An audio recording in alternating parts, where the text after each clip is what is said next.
غابب على قلبي. غريبة ما؟ اللي بيقعد شهر من دون شغل بيدوج. فكيف انتوا اللي من اول ما اجيت من السفر وانتوا لساتكم على نفس القعدة؟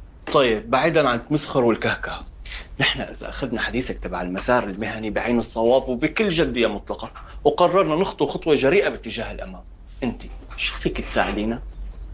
أنا مستعد ربي كلاب من كتر مو مقلب. يصح لك. على فكرة هي برا مهنة شو بيقولوا لهم خواجات. المهم هلا شو رورو؟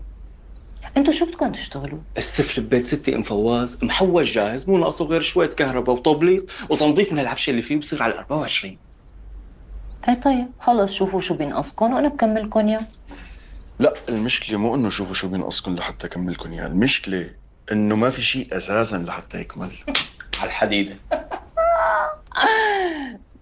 طيب قديش بدكم يعني؟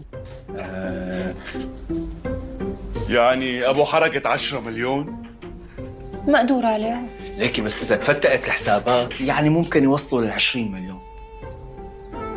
ماشي الحال. وإذا بدنا الكل هوا وافتحوا على ايدكم. أنت عن جد بدك تعطينا 20 مليون؟ أه؟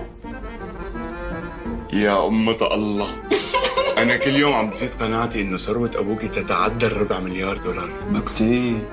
هلا انت اذا بتفكر بشغله تنفعك قد ما بتفكر بثروه ابيك، انت هلا صرت ملياردير مو مليونير. والله يا بنت عمي وضعك صعب. أحيانا من حكيك هيك بحسك عم تعطي على منهول، وأحيانا بحسك عم تعطي على فواز وللأسف الحالتين أسوأ من بعض.